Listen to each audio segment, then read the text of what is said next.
السلام علیکم پاکستان، میں ہوں آپ کا میزبان طارق انس ہاشمی۔ پروگرام آپ کی رائے میں اور آپ دیکھ رہے ہیں 97 نیوز۔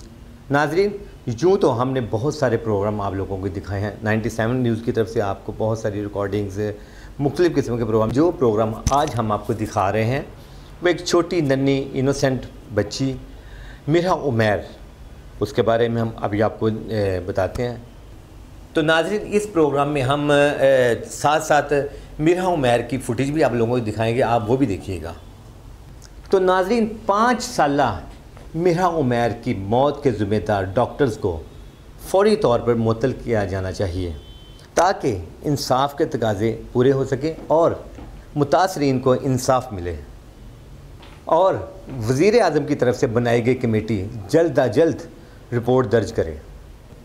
واقعات کے مطابق 5 سالہ مرحا عمیر کو بخار کی حالت میں شیخ زید ہاسپٹل میں لے جایا گیا۔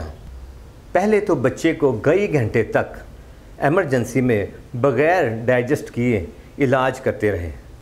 لواحقین کے بلانے پر ایک ڈاکٹر صاحب کو لایا گیا اور انہوں نے طبی 5 ICU میں ریفر کیا، لیکن بچی کئی گھنٹے تک طبی ایمرجنسی میں پڑی رہی۔ بہت زیادہ اقرار کے بعد بتایا گیا کہ ایمرجنسی میں بیڈ نہیں ہے، اور ناظرین بہت منت سماجت کے بعد ICU میں اس کو ایڈمٹ کیا گیا اور لواحقین کو بتایا گیا کہ بچی بالکل نارمل ہے اور 1 دن میں بالکل ٹھیک ہو جائے گی، اور بچی کو ڈراپس قطرے لگاتے رہے۔ دوسرے دن بھی بچی کو MRI کے لیے لے جایا گیا۔ MRI کی دوائی کسی اسپیشلسٹ ڈاکٹر سے نہ دی گئی۔ MRI کے بعد بچی کی طبیعت مزید خراب ہوتی چلی گئی۔